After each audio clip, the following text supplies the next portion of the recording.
It is 7:05, and we will go ahead and call tonight's meeting to order. We need to do our roll call and attendance. Becky's not here. And Celeste is getting, you know, I think we can Can we just call voice it? ourselves. Okay. Yeah. So, Celeste, is it okay if we do roll call just by saying our names as we go along? Sure. All right, Gloria, we're going to start with you. Gloria Young is present. Thanks. Mark Telmore, present. Lupe Mejia, present. Beth Scheid present. Sharice Hersey present. Daniel Urban present. And on the phone, Jane. Michael. Present. Okay, Jane. Jane is present. Michael said yes. Michael and Barb? Present. Perfect. Michael's present. Thanks, Michael. We have everyone here tonight, so we appreciate that. Are there any additions, corrections, or modifications for the agenda tonight? Okay, is there a motion to approve the agenda? So moved. Second. So moved by Beth, seconded by Sharice. Any discussion? All those in favor, please say aye. Aye. Aye. Any opposed? Perfect. We have an approved agenda. And then, do we have any public comment for tonight? There were none in the email by 6:20 today. Okay, so seeing none, we will move straight into our presentations tonight. We have a full agenda. So to start us off, we are going to get some building feedback and an update on our building program process with Celeste and Fred, as Celeste is getting plugged in. So that's going to want to. Hello, can everyone on the phone hear me okay if I stand close? Lee? Yeah. Okay, great. So this is a quick update from Celeste and Fred, but I'll talk now, and then Fred will lead the discussion of the building and how it's working for us and how it's not. In the past month, we've met with community members and staff members and received email feedback from staff and community members.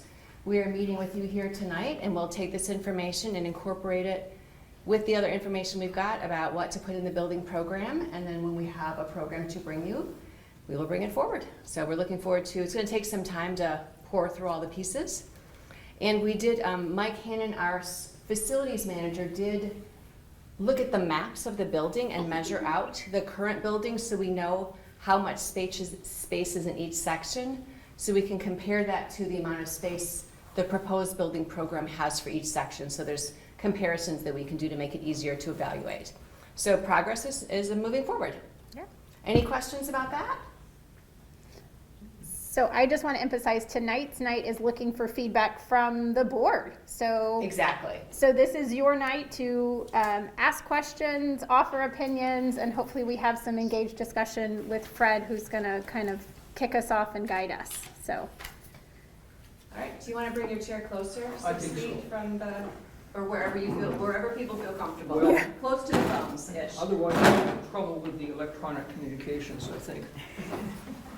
Okay, well, first, it's nice to see you. And well, partly, I don't have a mask on because I figured I was sitting far enough away.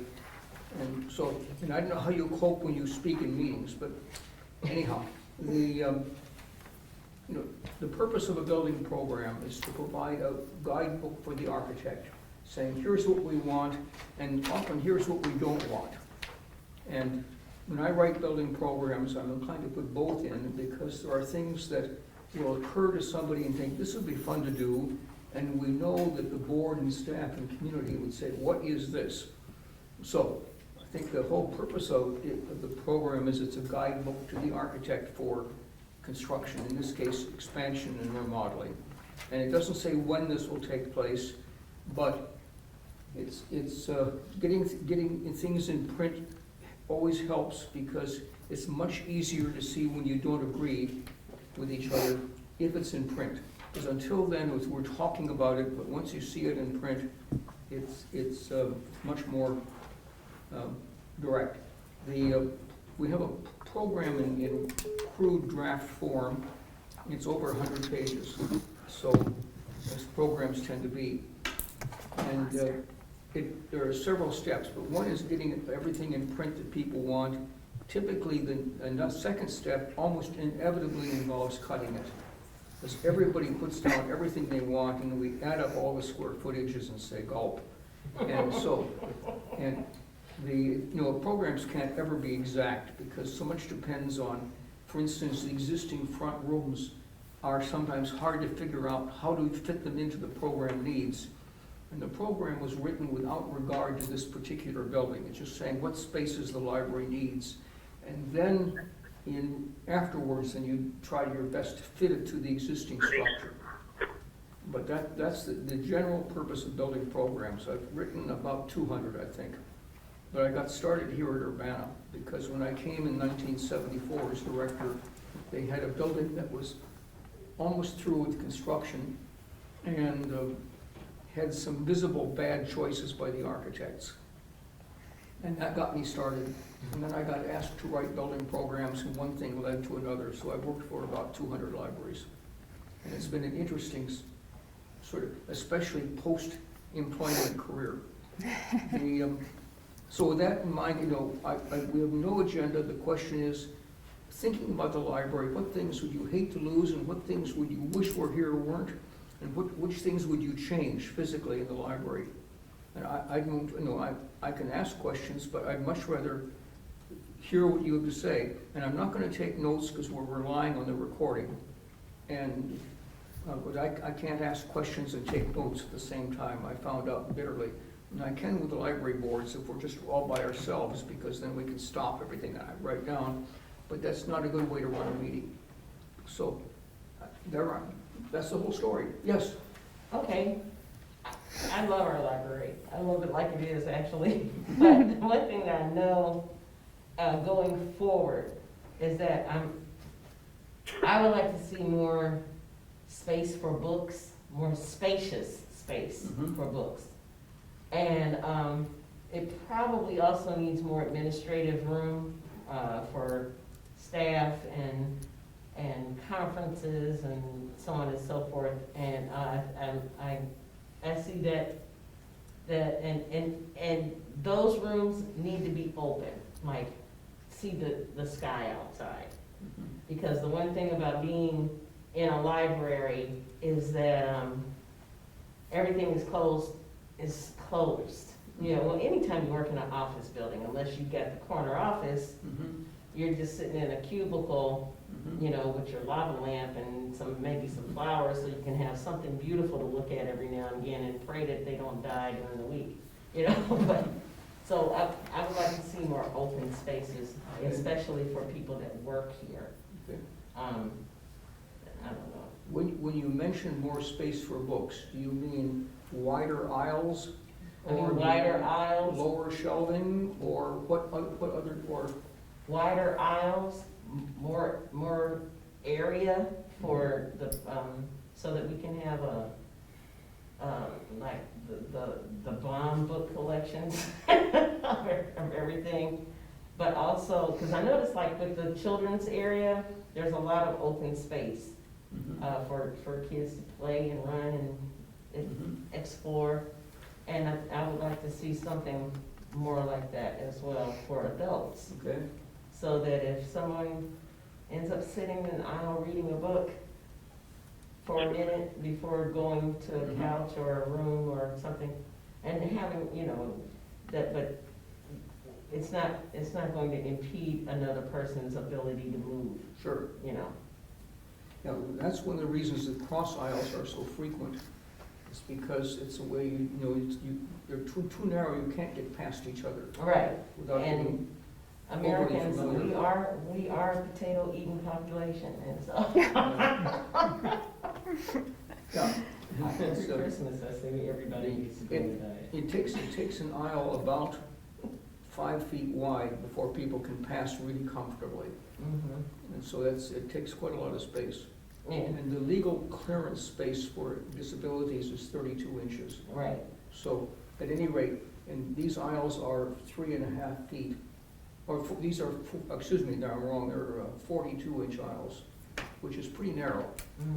And that was, but that was what the library could afford. Well, and you said what, what we No, that's- want, so But that's. I'm that's talking what I too want. much. It's my job is to ask and not tell, so I apologize. No, that's okay, no, I'm just, I know that's a pipe dream, a fantasy in some ways, but if I could have my library. But if you're going to expand the building, you ought to have all the important criteria in mind. Yeah. Yeah, And I absolutely. said, sooner or later, you end up having to, said, every building program I've ever written, we had to cut. Mhm. Because when everybody lists everything and it'd be great, something has to go. But in the meantime, is to get it all in print, so people, then you can evaluate it and weigh which is the more important. Yeah. What else? So I've got two things, Fred, they're almost at cross purposes. And it's space for meetings. We're seeing more and more that libraries really are these community centers. And they're, I think, we're doing a lot of different types of programs. And of course, we have this lovely space here. We have some smaller space, but it would benefit us in the community to have more meeting space. And so where I'm saying things are at cross purposes, it's always nice if you have some meeting space with some daylight, not always relegated to the basement. And so that's one type of space. Now the second type gets a little more interesting, looking at where we are at now, what we learned over COVID, how we are operating in this new hybrid world, where we are now offering more community contact, both in person, but then respecting the fact, like even tonight, we've got 3 board members who are taking part of this meeting, but they're not here in person. So I'm thinking of also having some space that would be able to bring in people virtually. So that means whatever the technology of the moment is. So first, infrastructure, you're just going to have your technology connections, but then you can think of your audio-visual equipment to help with the experience, whatever that might look like. Better sound, better video equipment to make it a better experience, but usually those type of spaces do not like natural daylight. Sometimes, unless you have really good shades or things. So spaces for in-person meetings and programs, and spaces that can have both in-person and people who, for whatever reasons, would like to take part in the activities, but they would not be there in person. So You mentioned something, you feel that natural light is important in meeting rooms? if you can, yes, Okay, yes, because that's, right. I can tell you the history of this one, but No, Right. not now. I'm not. Right. I'm just saying, but this definitely is natural light is unknown in this room. I So- understand. So that's something that you would like. As someone whose life is spent in meetings, I mean, my work day is just end-to-end meetings, and I really appreciate rooms that have some natural light versus your average meeting rooms that are all fluorescents or LEDs or whatever, so. Yeah. How do you feel about the study rooms on the second floor? There Up. are 2 of them up there. So- These are very popular in Yeah, public so libraries now I'll say a study room, it's a meeting room of a sort, but Yeah. I would not be as, I'm not sure what adjective you, it's not adamant, but I think study rooms can go either way. I think study rooms are really good. I think they are for smaller groups of people, and depending on how long, if you're gonna be there for a long time, yes, natural light is really nice. But some of these study rooms might also be bringing in other study partners online. So then so maybe it's just you take care of that with shades. So, yeah, that's how I feel. So, anything else that you? I'll let someone else have a chance, 'cause I get. Well, because I want to second what Charisse and Beth were saying about meeting spaces, but more that community spaces. Spaces where we can invite the community to come in and do things, whether it's meetings or activities, so that I guess more multi-purpose spaces that can be easily repurposed, whether it's, you know, a messy craft program or a business meeting or a virtual kind of classroom type of activity, things. So I guess that would mean lots of storage as well, as a nod to staff, because I'm sure they appreciate it. But staff, you know, spaces where we can transform spaces and make them very inviting to a lot of different programs, so that we can capture different interests pretty easily. One thing the library has struggled to do, we did in planning the library, was to have enough storage space so you don't have things cluttering up the room. You think this is important to you? You don't have lots of unused furniture sitting leaning against a wall, for example. Does that matter, or isn't that really an issue? I think storage space is really important. Yeah, it is. Yeah. As we look down that hallway right there. Yeah. Yeah, I mean, it definitely lends to the appeal of a space when it seems uncluttered and, like I said, something that easily fits your vision of what you need that space to be, without looking like it's dedicated to something else and you're just slipping into it. So, meeting space, community spaces was my biggest thing. And then the other thing I want to add is just a connection between the indoor environment and the outdoor environment, and being able to have spaces that involve the building and the spaces around the building as well that can be utilized. What would you envision? What kind of outdoor spaces would you envision? Are you thinking in terms of constructs that enable things to happen there, or just the available, just open space? Or I think seating, or yeah, seating. Oh, empathy. I'm thinking of the west side of Cranard. Now that you mention it. Oh yeah. No, but even if we had something, Go ahead. like a theater, period, like some kind of little theater, something.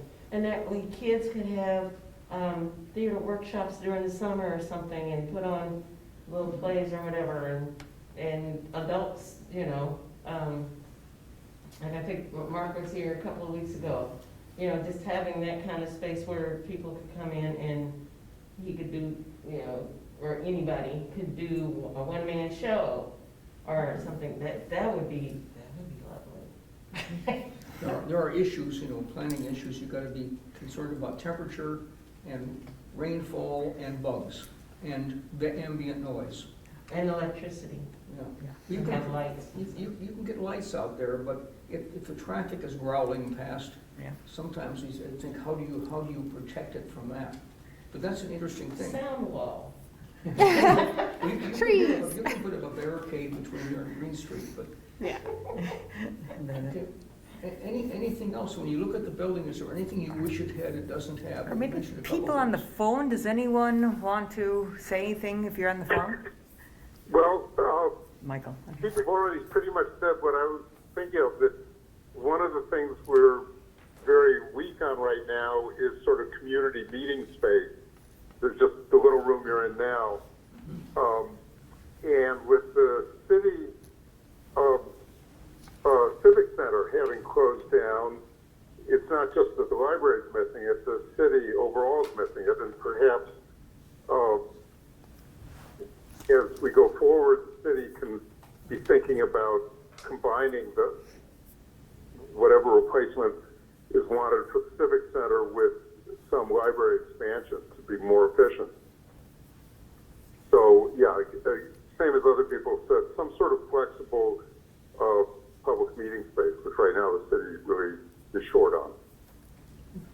If you were picking a size, how large a space would you pick for if you wanted to have a, say, space that you thought met a lot of needs? Well, I'd say at least twice as big as the room you're in now. Okay.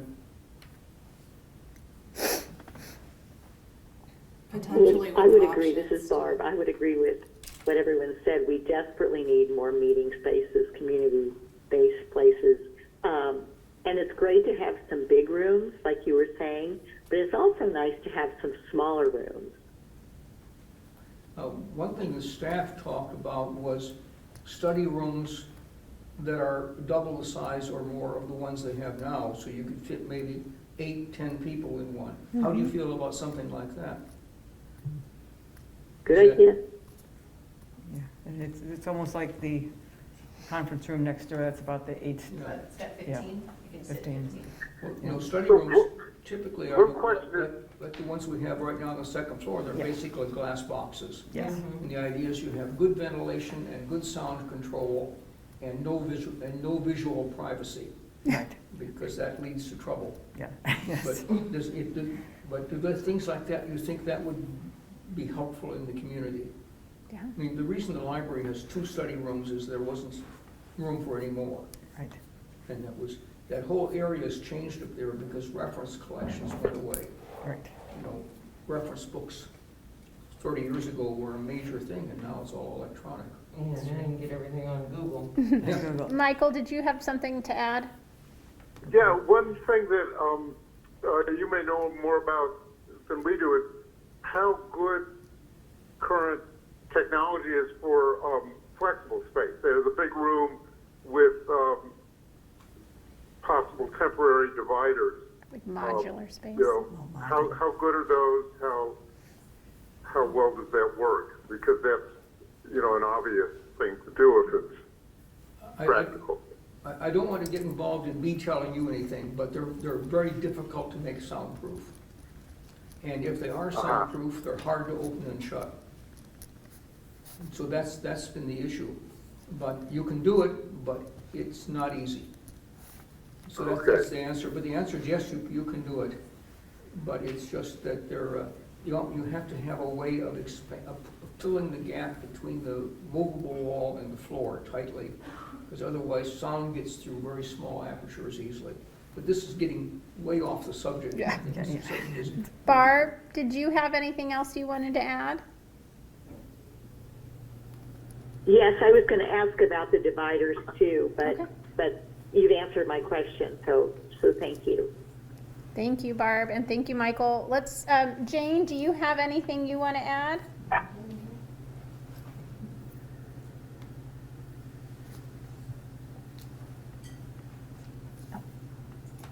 And there shouldn't be blind alleys so people can turn around. Jane, I think we missed the first part of that. I'm sorry. Can you say that one more time? I'm talking about blind alleys and bookends that end in a wall. Okay. So people in wheelchairs have to be able to get through and be able to turn around. Yeah. Yeah, the accessibility. I think building codes now ban dead-end book aisles, because they're cause many problems. Good point. Okay. Accessibility and safety. Jane, did you have anything else that you wanted to add? No, I agree with most of the stuff about the meeting room. Thank you. Okay. How about Mark and Gloria? Do you guys have anything you want to add? The one thing that I was thinking about is as we bend towards a more community oriented, how can we change the cafe in order to meet those needs of the people who are going to be here at different times of the day? Right now, the cafe is not even open, is it? So when you talk about community, you also might want to be able to provide some of those snacks or light meals or whatever. So is that a sustainable location right now, or that need to be changed, or do it need to be upgraded? Well, currently it's closed, and Celeste can speak to it much better than I can. It's basically a fiscal issue. Am I correct, Celeste? It's a money loser. Yeah, we always lose money on the cafe, so we're not planning to open it anytime soon. Okay. So that's the issue. And that's, anyhow, but you think that if they can make it work, there's a need for it. Yeah. Is that- Because that's if what people you're are saying? going to spend a greater amount of time here, there needs to be things that will kind of supplement them being here. Okay, Because everybody's not coming here for a book. Some people coming here for meetings, some people are coming here for events, and that could be something that's supplemental. I would Maybe be a curious. venue room area like the Union. Hmm. I don't know how we would get that in here, but I know when I went to U of I back when the dinosaurs were here. I spent hours in the vending room, and I would eat almost every meal. I swear to God. Starting with breakfast, you get boiled egg and cheese out of the vending machine. Lunch, would be something else out of the vending machine. All my coffee came from a vending machine. And I could be there for 12 hours, like 2 in the afternoon to 2 in the morning. Yeah. And water was free. And you always just walk down the hall and get some water. So it was, but who knows, Granted, we're only open until 6 and 9.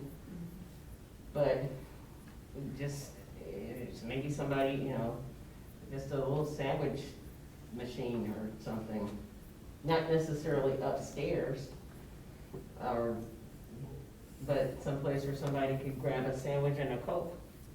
And who knows? I'm not saying hire anybody, you don't have to hire anybody to do that.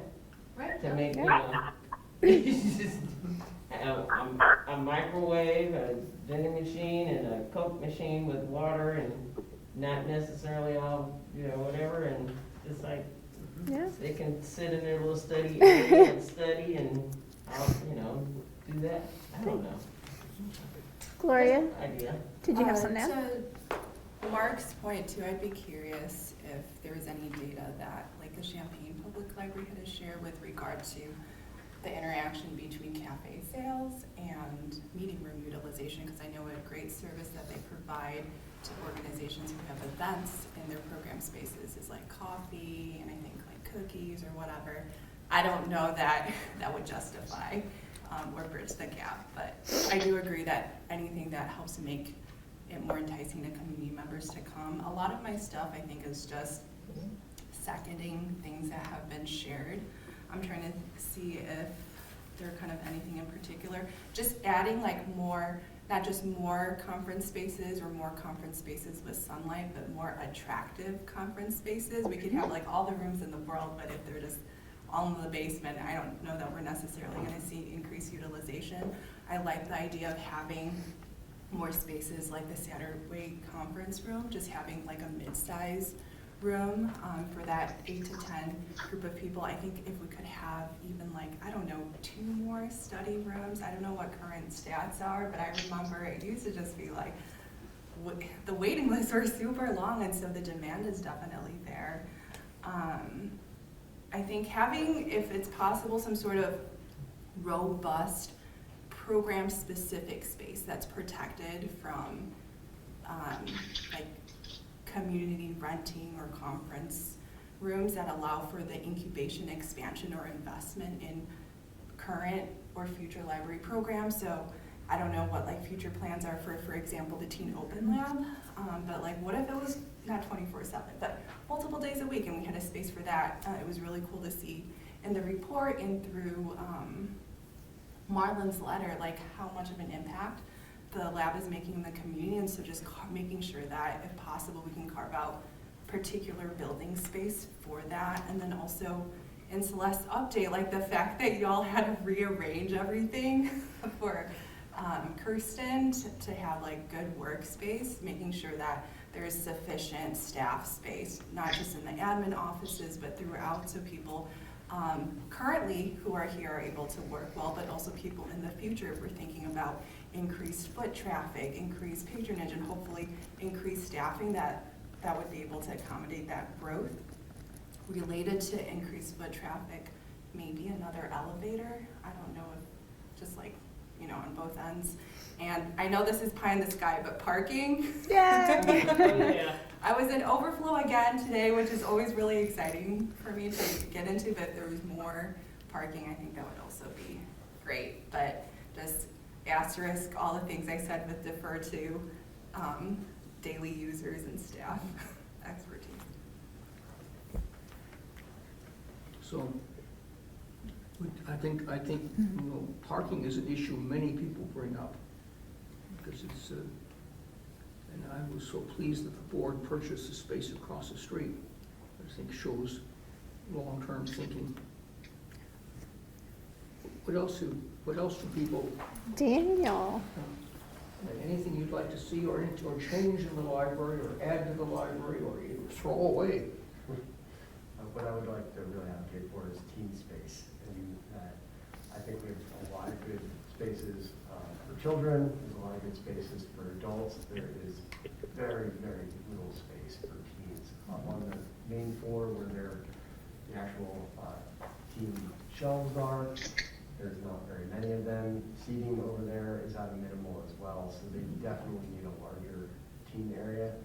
And as Gloria mentioned, that carries over into the teen open lab as well. Something that is more of a permanent space for them that they can come to on a regular basis, not just very limited hours, which is, I think, a twofold problem because one, the teens can't access it for the majority of the time, but also for a staff, they're having to set it up and tear it down every single time. So that would be the biggest thing that I would throw in there. The other thing that I would second that Gloria also mentioned though is the elevator. It's always struck me as odd that the primary elevator to access the building when you walk in the front doors will only get you to the main first floor. If you want to go anywhere else, if you want to come down here, if you want to go to the second floor, you're going to have to take an elevator and then go find another elevator. That seems kind of inefficient and an extra burden on people that are needing to use it.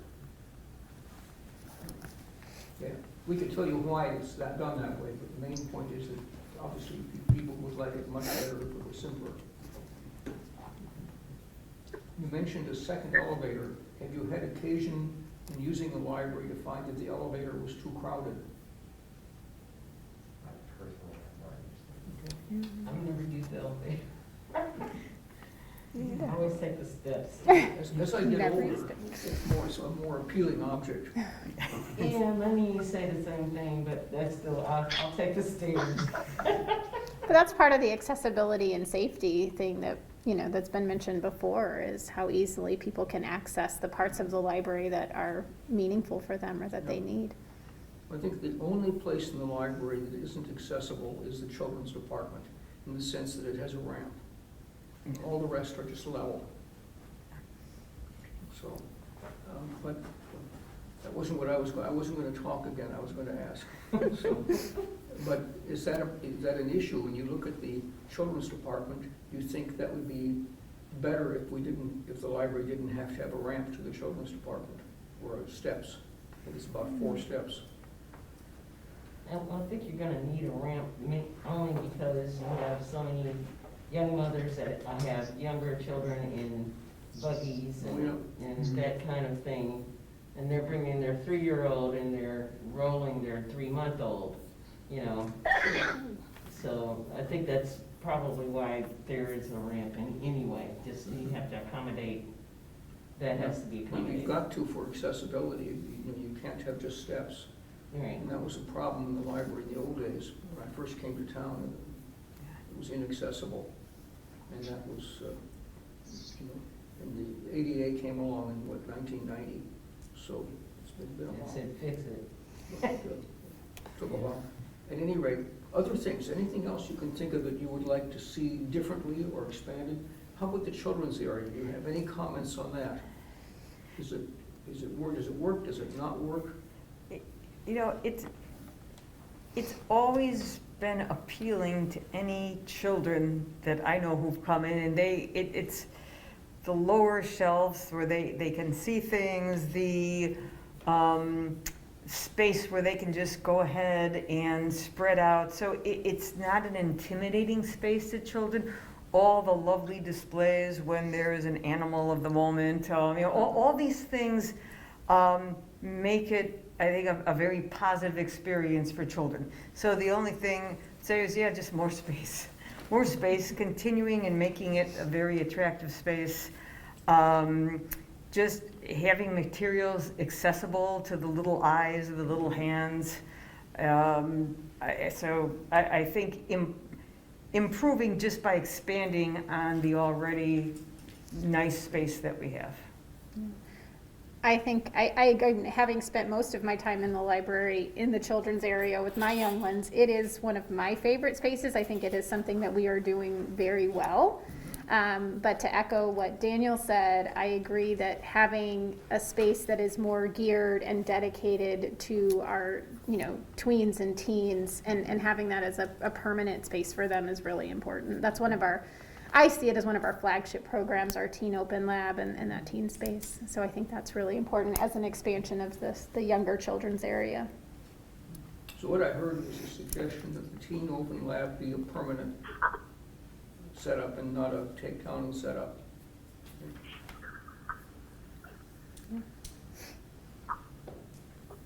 Other thoughts? We're doing pretty well on time, so we have other items to get to tonight, but I want to make sure everyone has had time to kind of share with Fred their ideas and thoughts. Let's go back real quick to the phones. Michael, do you have anything else to add?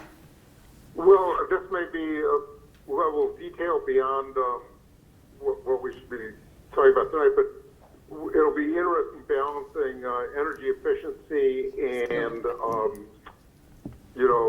air quality, air safety. That'll be something we should definitely be thinking about both for the old space and the new space. Yeah, and I know we talked about this, we put stuff in the building program, there's some statements about energy efficiency, but you're right that, they're kind of combating, rapid air exchange. You can engineer it well, but even then it takes more energy than letting things sog. Yeah, I think that there's ways of doing it that take a small amount of energy, and we can talk about that later. Yeah, so there's various kinds of heat transfer devices, so you don't, in the wintertime, don't dump hot air into the outside world, for example. Yeah. Heat exchangers, Yeah. so there's a lot of technology there to help. So Yeah. it's, and I think, and it changes all the time. And some ideas haven't worked and others have worked well. But that's been, I think, is a current problem. I wrote, several years ago, I wrote that master book on how to do a book on library buildings, and we're redoing it now. But I'm working with an architect this time, and it's interesting to see his take on energy issues, because he's an expert. Another trade-off is our very energy efficient windows prevent these lovely cellular signals getting to the devices. So you go to these really good LEED certified buildings and you cannot use your smart devices because it struggles. The Wi-Fi is good. Right, exactly. So, You can get wallpaper that blocks all signals. It's got a yes, exactly. metal foil, and they do it when they want to have people not bothered. Yes. In hospitals where physicians, they'll have workrooms where the cell phones don't work. Yeah. And the Fair physicians vacations. love that because the phone rings all day long. So anything else that you would like to see? Yes. Just Michael's comment reminded me, we did have about energy efficiency. We did have some comments last month about utilizing some forms of renewables, whether that be solar panels or geothermal, incorporating something of that nature in there though, so that we're not so heavily dependent upon Emeren or wherever else. Well, one thing we could include in the program, for example, is that geothermal depends upon soil conditions. You've got to, basically, sometimes it works and sometimes it doesn't, but it's a very simple technology to use. And so we could include in the program a suggestion that there be test drillings on the site to see whether geothermal could be made to work on the site. And the other, sorry. Okay, well. Good. I was just going to mention one other thing, which is archive space, because we are currently spread out in multiple locations, and it would be nice to finally have that all under one roof. Yeah, okay. So consolidate the archives. Because right now it's partly in the bank and partly across the street, partly in the Tepper building, so scattered I want to say around. one more thing. I know Gloria wanted to say something real quick. A branch. I know that's something happened, but I'm sorry, I missed that. a library branch or a traveling Yeah. branch Mhm. of sorts, RV, of library books and games or something Mhm. that can get to the outer areas, because this building is centered like in the city of Urbana. And there's so many other people around and communities that can't necessarily access the building for whatever reasons. It's not on the bus route or whatever the reasons are. But it would be nice to have something, and I think I said something like this when I first got on the board of trustees too. Like there used to be I don't know if Urbana did it. I think Urbana did do it. There used to be a bus that went out into the different areas of the I forget what they called it, but it would go out to the different areas of the city. And I'd almost like to see something like that again, because if our population, right now, according to the census, our population has diminished. But if it ever expands again, that means we're getting further and further outward.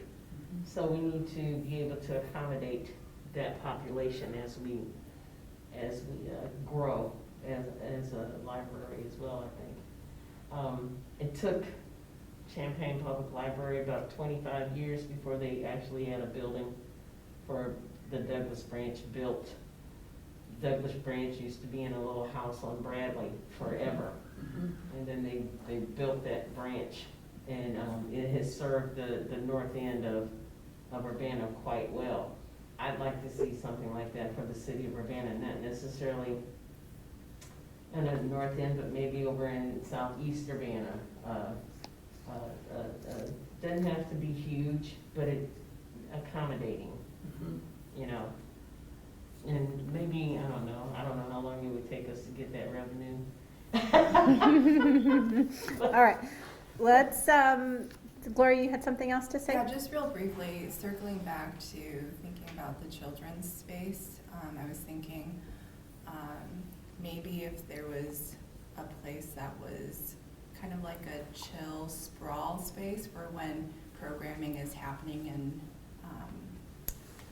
Megan's room, right? So that there's another place that kids can go and sprawl. And then this may be addressed if there is a designated teen or tween space, but put more space for computers in there as well.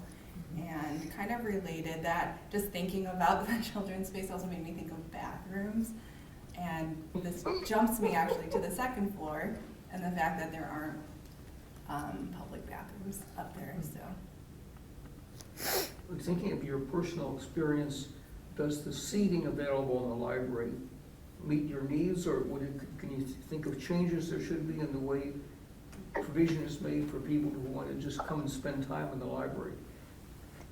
I like Sharice's idea. It's nice if, as you're browsing, if there are chairs nearby. So talking about having a little more space between the aisles and just having that place to park a little bit while you see something interesting, and then maybe you put it back, rather than saying, okay, now I have something, now let me go over here to where there's the seating area, and all right, now let me go back and let me find something else to browse. So yeah, that would be a nice type of seating if space would allow that.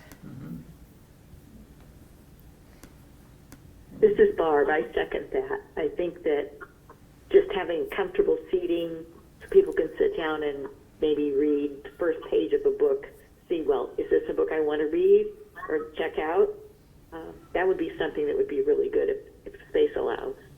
Yeah, and if you put the fireplace right there too, that would be really, especially in our colder months, yes. Yeah. Wouldn't it be a real fire, you know? That's the A digital ambiance. fire. Yeah. Okay. Last call, I think, for any comments. I do have one more thing. Yes. So when we talk about the meeting space, or I'm thinking of just the community space, and then I was going along thinking we'd bring in speakers. It'd be nice to even bring in more speakers. And it would be nice if it had a room where you could actually have a little bit of a raised platform, a stage, you say. And so That always enhances the experience, whether you have a musician, whether you have just someone giving a lecture or just whoever, a presenter. That's when we have all the chairs at the same level and then the person standing.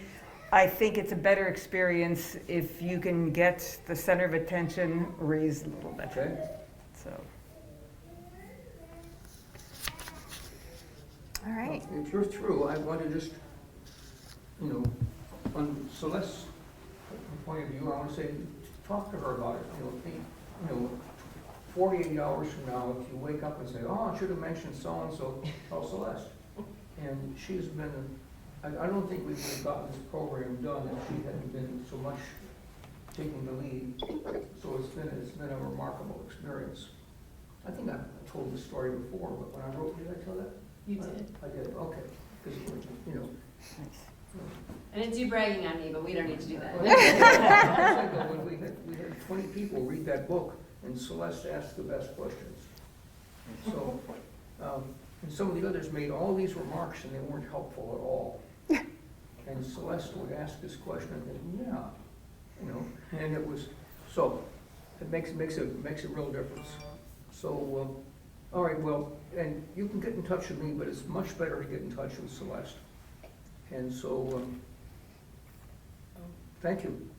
Thank you. Thank you. Yeah, I just want to say thank you to Fred for taking time and listening to us, and thank you to the board for everybody coming prepared with comments and things to share. I think that was a good discussion, so thank you. Well, you'll see. Sorry, I just wanted to ask, have you or will you be having a similar discussion with the rest of the staff from the staff perspective? Yeah, For this one? we had two meetings with staff. Not a lot came, but the ones that came really had a lot of intelligent observations. So it was I thought, a very worthwhile time. And at the very beginning of the process, which you weren't on the board at that point, we met with, Fred and I met with each department. So there were department-specific conversations, which is how we have the draft that we have currently. And then we had a pandemic and all those things, and new staff have come in since we did this. Sure. So we wanted to make sure to loop back around and chat with people. One of these days, we'll get a draft finished Yeah? and make it available to everybody. Yes. And that way, it's much easier, I find, to read a draft and then discover that I'm taken aback by something, or it's something I would like to see is not there. As I said, it seems fairly obvious it's going to have to be cut. Because the current draft is well over double the size of the building, and that's probably not going to take place. This current building is twice the size of the building before the last expansion. And so it'll give you an idea.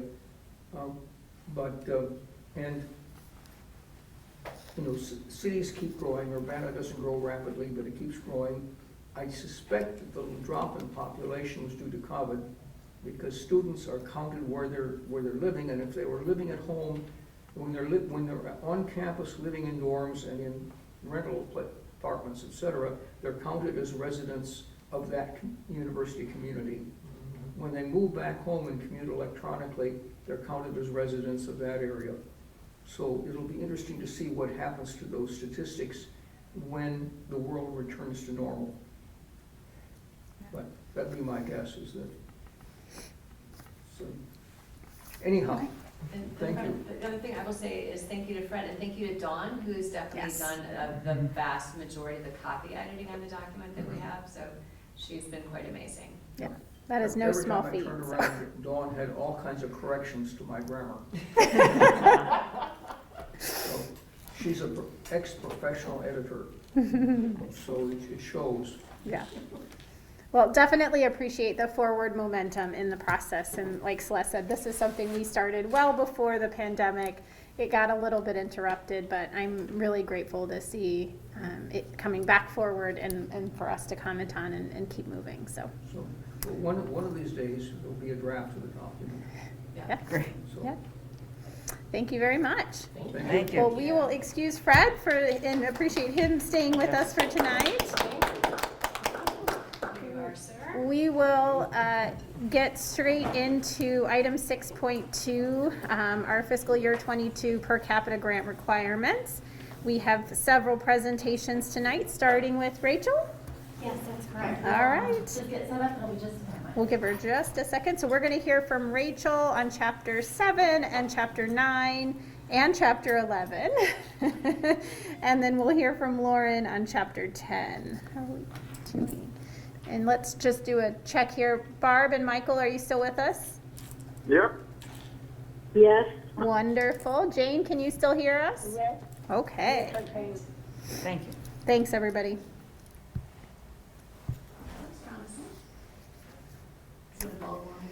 And Celeste, we finished about 10 minutes under where we had hoped to, so. We all did good.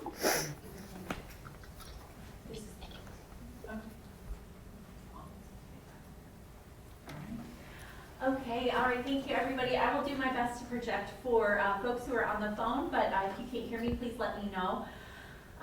It's our pleasure to speak with you briefly tonight about multiple chapters in the Serving Our Public 4.0. As mentioned previously, this is a requirement of library boards on an annual basis, and so for some of you, this presentation may look a little bit familiar, and for some of you it will be new, so as you have questions, please let us know. Chapter 7 of the document talks about collection management and what is necessary for libraries to meet the standards. I'm pleased to report that our library does meet the standards. And in some of the ways that we meet the standards, we do have collection management policies. We have one for the general library and one for the Champaign County Historical Archives. It's not typical for a library necessarily to have two collection management policies. However, it is appropriate in our case, given that the types of collections our libraries house are different in terms of scope and of use. And so we have one, again, for the general library and one for the archives. Those are reviewed by the board on a regular basis. And so I believe the last time you saw those was in 21. And it'll come back around again soon. In short, that policy drives the procedures that we create as a staff toward the selection of different types of materials. In the library, we offer both physical and digital materials. That includes books, audiovisual materials, and other physical formats, such as books on disc, etc. We also offer a variety of resources and databases. Those make up our digital holdings. We offer special collections and local history. Special collections would be kind of like our Library of Things, and then local history resources are in databases and then also in the Champaign County Historical Archives. Additionally, the Urbana Free Library participates in resource sharing. We have a public access catalog that is the portal through which people search for materials in the library. All card holders have accounts and are able to place holds. They can also see if there are any fees attached to their account. And then we also participate in interlibrary loans. The public access catalog that you all are familiar with, we are investigating possible upgrades to that, so those are in process at present. In the event that a patron is unable to find a book physically here in the library that they would like to utilize, they can utilize either our PAC or our information services provided by staff at the service desks to request an interlibrary loan. And so we have a cooperative shared catalog with Champaign. So patrons can easily borrow materials from Champaign and they're sent over here. And on the case that neither Champaign nor Urbana has it, a request can be placed through WorldCat. And what will happen is the request comes to one of our librarians for evaluation. We will determine which libraries in the area have it and reach out following a certain procedure. We have the ability to make requests even overseas, although sometimes there is a fee incurred with that cost of sending that material. In the case that there's any fee incurred, of course our library staff contact the patrons. And in this way, we're able to offer a wide variety of resources to members of our community whose interests are very wide, right? We have some folks in our community have PhDs, very niche interests, and by utilizing that interlibrary loan, we're able to serve their needs. And we can also pull in other material types as well. Okay, so I'm also pleased to say that when it comes to reference and reader's advisory services. Those are closely tied, as you might imagine, to collection management. The library does also meet the standards. So our library has what was previously called a reference and readers advisory policy. We have revised it into an information services policy to be more inclusive of the types of questions that we as a staff receive and field. Our information services are provided on a daily basis at multiple service points. They are provided in person, via phone, and via email. We also do receive some requests electronically aside from email via online form. We will complete a personalized reading list or a books and more bundle or a teacher hold request when someone fills out an online form. Of course, they're able to send that in other methods as well. We also offer many tools for staff and patrons, and so you can see a selection of some of those tools. The hyperlink underneath tools for staff and patron goes to our databases or our research and learn section of the library's new website. Let's see, the icons that you're seeing on the screen in front of you are a combination of both reference and reader's advisory. So Novelist Plus, for instance, is a tool that can be utilized by both staff and patrons to match them with books on CD that match their reading interests. It includes things like reading level, tone, illustrations, etc. Canopy is a streaming movie service that is a pay-per-cert use. Libby is ebooks and e-audiobooks. Hoopla is ebooks, e-audiobooks, movies, and comics. And Data Axle Reference Solution is a new tool we're pleased to be able to offer to patrons this year. It is especially useful for those who may be doing market research and are considering to open their own business. Of course, we also offer electronic resources for our little ones in terms of World Book Early Learning and World Book Student. We've got consumer reports for those of you that might be shopping for the upcoming holiday season. LinkedIn Learning for those who may be interested in learning software programs that would help them in their professional life. And My Heritage as well. And this is just a small sampling of what we have. We have many more on our website. So again, check out that research and learn area, and all of our staff are equipped to provide assistance in that regard. Okay, thanks. Okay, so in Chapter 11, that is Youth and Young Adult Services. Again, I'm pleased to report that we meet the standards in here as well. So when it comes to youth and young adult services, the governing body, or the standards, define youth as 0 to 18.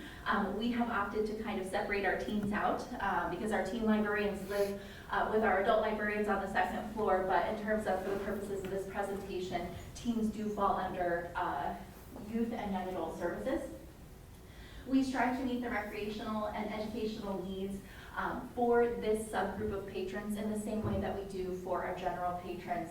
That means that we have print and digital collections that are specifically targeted for people in the 0 to 18 age range. We also offer tailored information services. Those tailored information services, as you might imagine, occur at our question desk on the ground floor. We offer library space and furniture appropriate for children 0 to 18, and library staff who are trained in providing children's services. And then we also provide programs and outreach. And there's a small smattering of some of those things offered. 1,000 Books Before Kindergarten is a very popular program for our preschool children.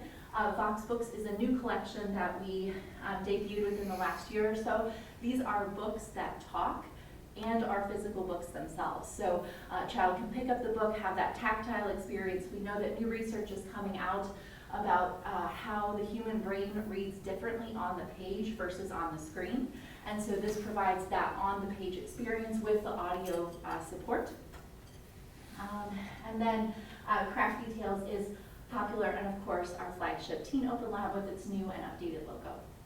So lastly, we've got programs and outreach, which is Lauren's specialty, so I'll turn it over to her. So I'm also happy to say that we meet our standards for our programming. We do this by having a meeting room policy. We're required to have a meeting room policy that is regularly reviewed by the board, since we have spaces that other groups can reserve for meetings. As Rachel said, those policies are being reviewed, and actually we started the process of reviewing that one, so that should be coming to you sometime soon-ish. Soon. We're working on it right now. Other ways we meet, we have types of programs that meet the educational, recreational, informational, and cultural needs of our community members. And those programs also serve all ages, from children and their parents, young adults, to adults and seniors as well. And to go over some of the other standards, I'm going to talk about some of the pictures we have off to the side and how they have met them. So to begin with, one of the first standards is that programs need to be free. And all of our programs are free and open to the public. We make sure that they're always that way. They also should be diverse. So you'll see on there, we have programs that are geared towards many different aspects of our community, from our mural program, where we made sure that it was very important to us that the mural reflect the diversity in our community. And we're very happy to work with an artist who specializes in that.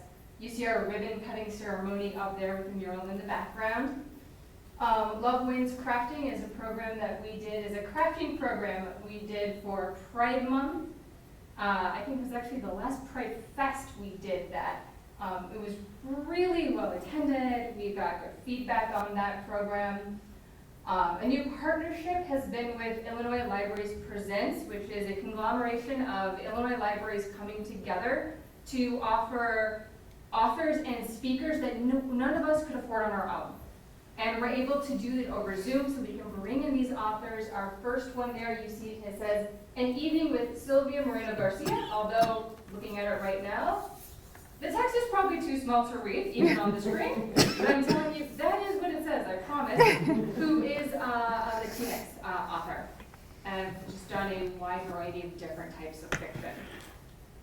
Then also, we've had, let's see, what else would fit with that? The Archives did a great program recently on finding the descendants of enslaved laborers. That is a program that they were very proud to be able to offer to make sure that everyone who wants to do genealogy research, that is an aspect that is, as you can imagine, it's very, very difficult to do. So they were able to bring in someone who could talk about that and give people tips and ideas for other ways that they could conduct genealogy research. Let's see. One other thing that we're doing that I don't have a picture up here right now is we always encourage our community to give us feedback.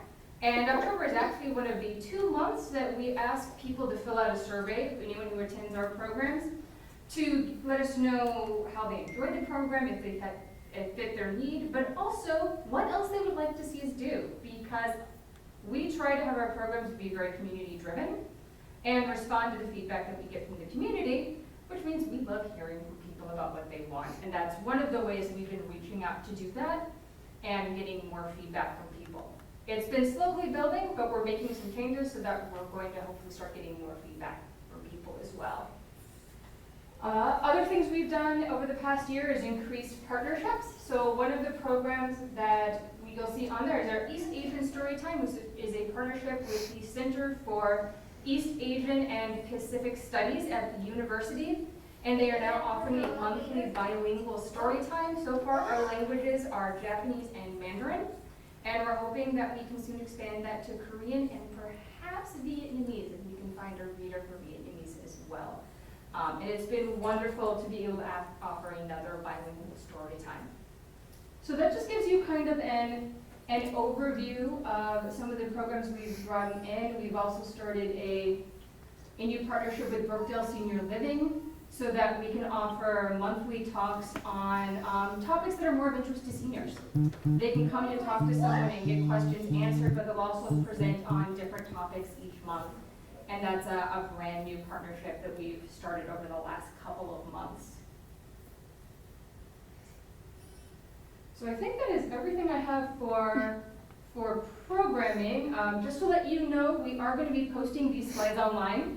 So if you are wanting to get access to any of the hyperlinks, see anything that we have in here again, those are going to be available online later. But what questions do you have? Thank you guys for a very detailed presentation. I just had one question to your point, Lauren, about feedback. So you mentioned that you're getting feedback about twice a year. What are some of the pros and cons of doing feedback more often? I know, like when I go to a training, I have to do a feedback every time I attend a program. So what would be some of the pros and cons to doing more frequent feedback? We started that way with our survey. We started it where we were asking people every time they've come to a program, you know, we've done this, we would love to hear from you.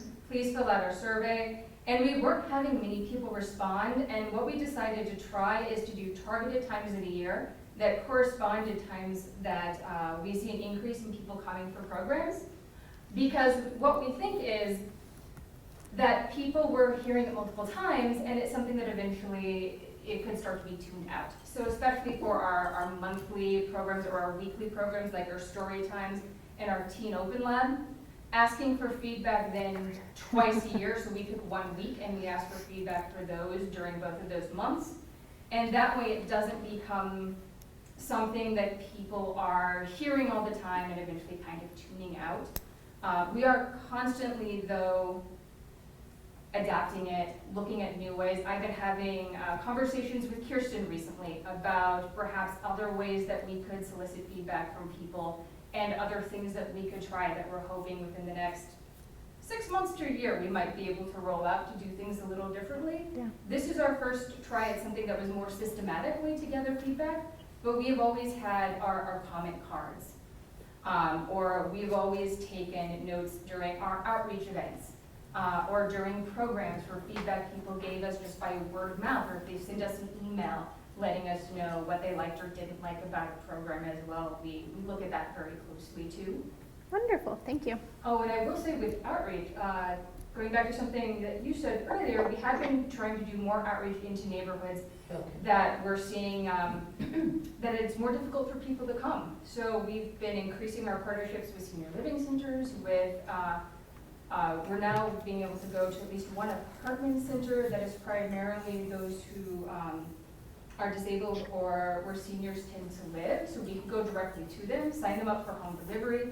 We've also started trying to do more programs like for our current Urbana Arts Grant. We had 4 workshops on poetry. 2 of those were done in parks where we know that there tend to be more economically underserved families. And that was done very strategically so that we could make sure that we were bringing the program to them. And we have looking for home other delivery. opportunities. Yeah, I know we have home delivery and stuff like that. But the other thing I know is that with COVID, you know, people need to be more social. Oh gosh, I can't. I guess if I told my mother I'd pay her $100 to put some clothes on and get out the house, she might do it. but we were so much more social, and the library always is a social, you know, is a place where you can interact with other people. And before COVID, she was a lot more, you know, she interacted a lot more with folks. But it's just one of those things where I keep thinking if we just had a smaller branch someplace, or even if we had you know, like they used to do the mobile library, that's what it was called, the mobile library. If we just did something like that, where, you know, and like set up like a food truck, you know, you just gotta open it up, put some chairs and some tables out, and a little thing of coffee or whatever, the people might, especially in the summertime and stuff. Just an idea. For the Axel business research, do you have to be a library card holder, or can they access it from home, or? Yeah, thank you for asking. We would love to give access to everybody, but unfortunately our contract prohibits us from doing that. So you do need to be a card holder, but we will be more than happy to sign folks up. And absolutely, remote access is provided. It used to be that there was less remote access available or offsite access available, but thankfully vendors are really opening that up. The only place that I'm aware of presently of our online offerings that is not available remotely is Ancestry, because it offers some different things on site. But yes, absolutely. And Champaign also subscribes to Data Axle? It used to be called Reference USA. Okay. So people in CU have access. And if someone were to come into the library, they could use it here in the computer lab, even if they're not a card holder? That is correct. Yeah. Okay. Good to know. And Okay, it's very powerful. all right. Any other questions? Very good. Thank you both very much. We appreciate it. Thank you. Okay, we will keep moving forward. We are moving on to 7.0, our action items, our consent agenda. Does anybody have anything they wish to separate from the consent agenda? Okay, then I'm going to read off and then I'll need a motion to approve. So we've got the board meeting minutes of September 13th, 2022, payroll for September 23rd, 2022, totaling $111,306.38. Payroll for October 7th, 2022, totaling $112,722.34. Bills for September 15th, 2022, $9,956. Bills for September 22nd, 2022, $2,055.23. Bills for September 23rd, 2022, $13,652.08. Bills for September 29th, 2022, $15,065.92. And finally, bills for October 6th, 2022, totaling $28,398.25. I'd like to move for approval for the consent agenda. Moved by Charisse. Is there a second? Second? Second by Gloria. Thanks, everybody. All those in favor, please, or sorry, is there any discussion? All right. All those in favor, please say aye. Aye. Aye. Anyone opposed? The consent agenda is approved. Thank you. Moving on to our action items for tonight, we have 8.1, the ADA policy, which was in your packet. This is a new policy, just codifying practices that were already in place. Celeste, is there anything else we need to know about it? Does anybody, let's take a motion first. Is there a motion to approve? I move to approve. Thank you. Barb, I think I heard Barb. Is there a second? Second. Second from Daniel. Is there any discussion? Okay, hearing none, we'll go ahead and all those in favor, please say aye. Aye. Any opposed? Okay, that is approved. Thank you.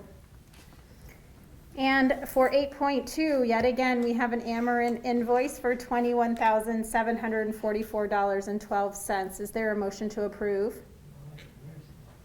Move approval of the Ameren invoice. Okay, thank you, Jane. I have a motion to approve. Is there a second? Second. Second from Charisse. Is there any discussion? All right, hearing none, we'll take it to a vote. All those in favor, please say aye. Aye. Aye. Any opposed? Thank you, that one is approved. Okay. For 9.1, we have our discussion to discuss the process to select an architectural firm. Celeste, do you want to brief us on this? Yes, thank you very much for the time to talk about this. Dawn is responsible for facilities, and she, looking at processes used by the Mahomet Public Library District and the Bloomington Public Library, developed this process for us. As you know, we have an RFQ, a request for qualifications, out right now, and we want to make sure that as we move ahead, you're comfortable with the process. This architect will help us with the CERC AV area on the first floor, as well as looking at Megan's room. The way the steps line up, it's very hard to carpet it, so we want to take a look at changing that to make it easier to use and to recarpet. So this is the process Dawn developed based on those couple of other libraries' experiences. It's a little bit of a tight timeline, but we think this is possible, and we wanted to see if you feel like this is good. It's engaging board members, all of you, to help select the number of, from the number of total architects to the total number that you want to have come and talk with you, and then describing a process by which you would select first or second choice. So what do you think? I think I just wanted to clarify just from our conversations that this process is selecting the architectural firm, not the design or anything. So this is deciding on the architects based on their qualifications and the presentations that they bring to us. They would later then go and do all of the design and everything with the staff. So before we would, choose anyone, we would audition them, so to speak, or at least get information from them, enough and share and discuss what, is that how that would go? Yes, so we've asked all of the people that want to apply, all the firms to apply, to give us the same information about themselves. And so we will make that available to the staff, Celeste, Dawn, Mike, the head of facilities, Rachel, and then Gretchen in charge of circulation. And then any and all board members who would like to read all the information and then use either a rubric or a scale to decide which architects we want to bring in to interview. Then we would have certain things that we want them to answer as well, so it's again very consistent. They would present, and then the next month you would go ahead, there would be a special meeting in between board meetings that would just focus on these interviews or presentations, and then you would vote of those that came in, how do you rank them? So that then I could go ahead and try to negotiate a contract. Okay. So yeah, every board member can participate in the process if you'd like to. That is up to you. And so I think as a board, and as board members, we have an option. So we, one or more interested board members that may have a particular interest or skill set when it comes to this kind of process is welcome to join staff and offer feedback on the initial process as far as narrowing it down. They will then come back to the board with a narrowed down list that we will then rank and make decisions on as a whole board. The other option is we can say as a board that we entrust the administration staff to narrow it down and bring us that smaller group.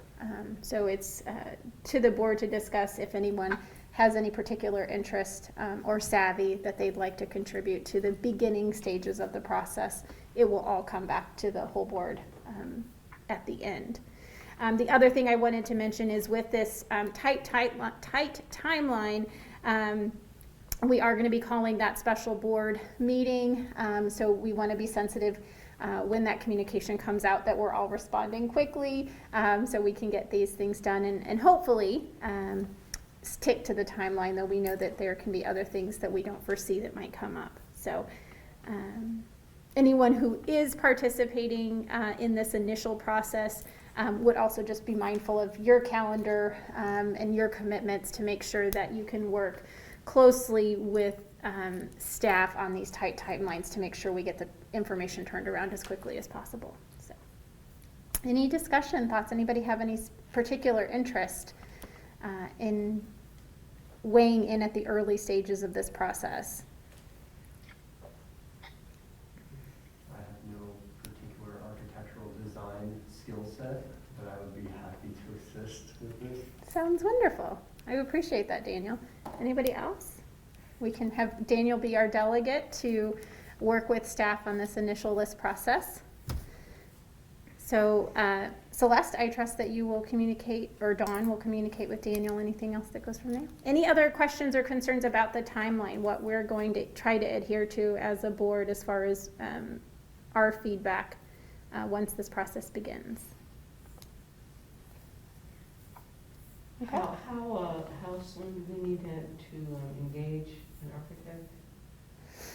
Well, we would like to do it as soon as possible because we know it takes time to come up with, say what it is we want to have those conversations, have a design created, approve the design, and then have construction, or renovation is a better word. It's just, we'd like to start as soon as we can. Okay, so construction and whatever can't even take place until next year at the very. We're not gonna have submitted an architect, or selected an architect till January 10th with this calendar, so Okay, yeah. that's kind of what I'm talking about. It's like, how soon after you guys say it, and then Daniel says, I ain't really like him. And, are we going to go into the whole, the whole thing where we just kind of sit down and go, look at pictures and think that they actually might have a vision about something or whatever.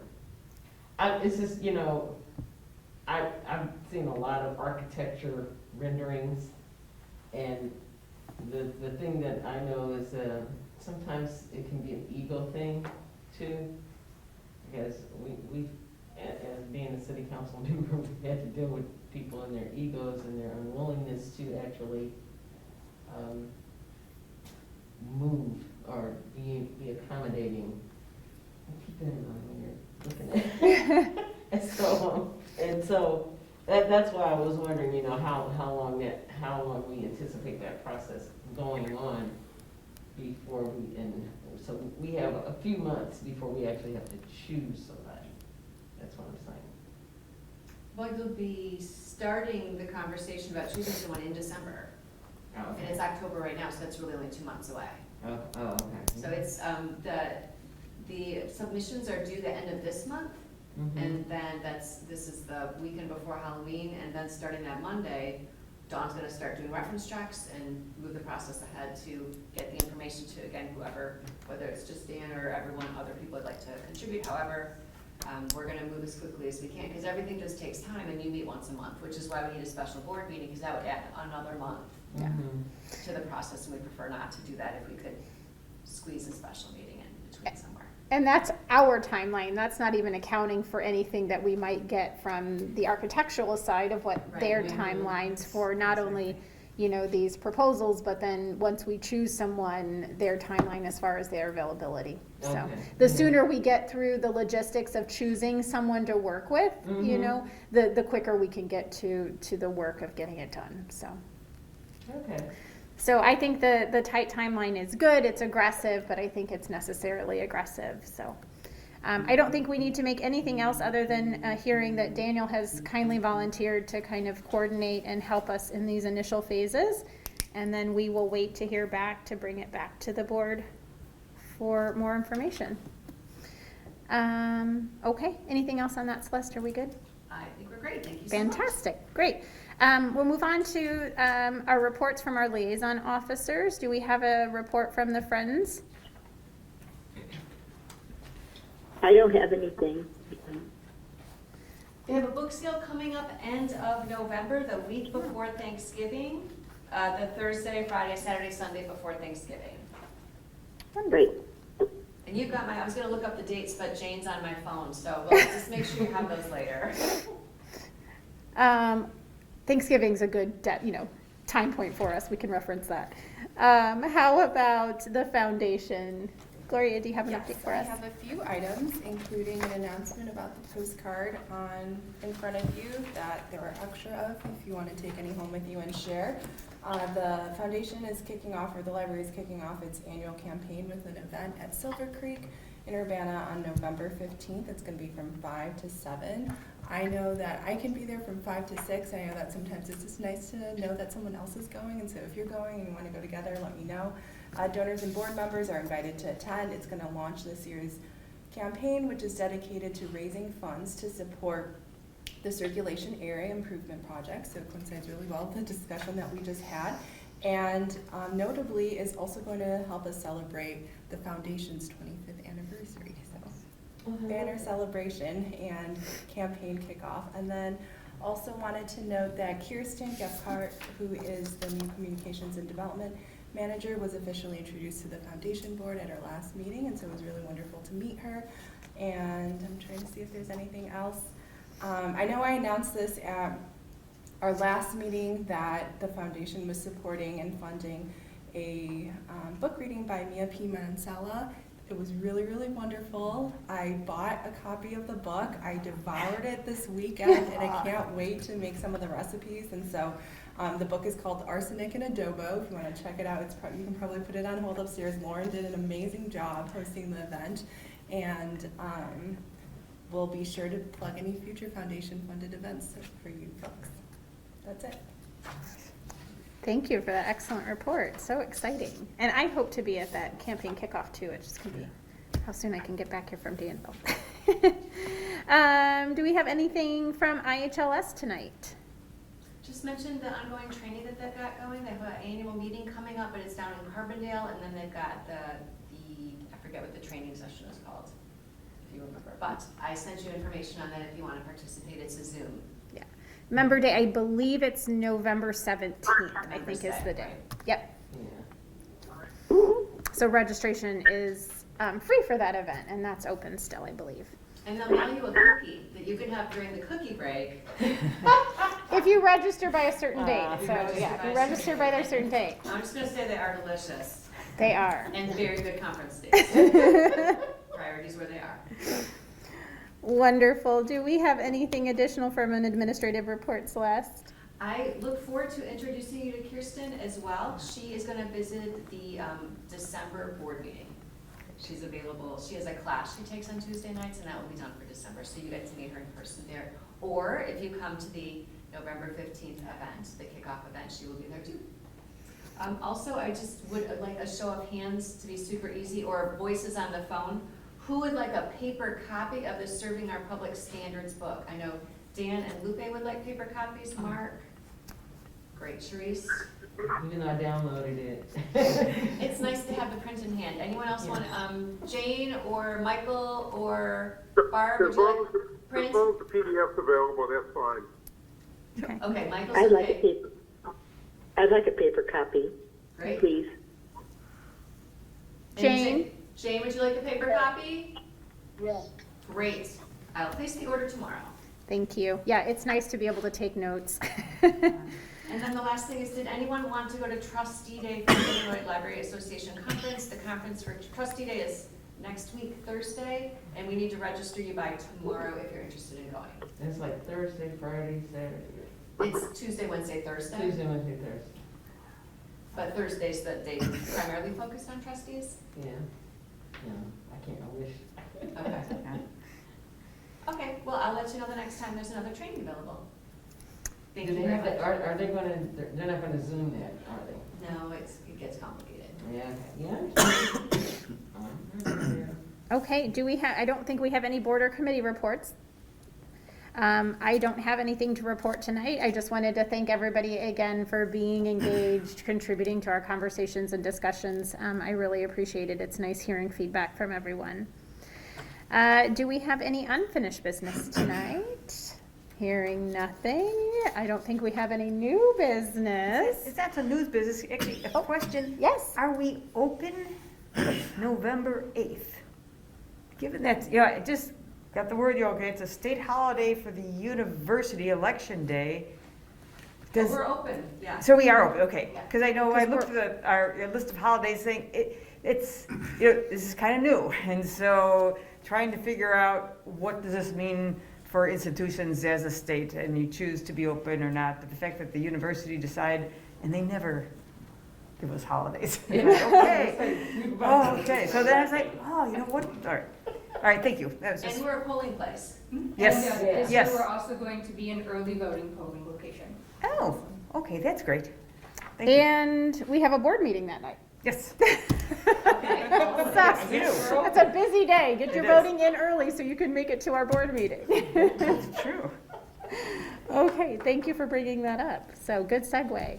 Okay, anything else, new business or discussion tonight? Thank you all for hanging in there. It is 8:33 and I will look for a motion to adjourn.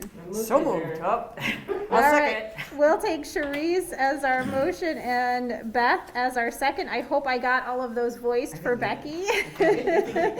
All those in favor, please say aye. All right. Thank you, everybody. We will see you on Election Day. Great. Bye. Bye, everyone. Bye. Thanks, Bye. everyone on the phone. Bye.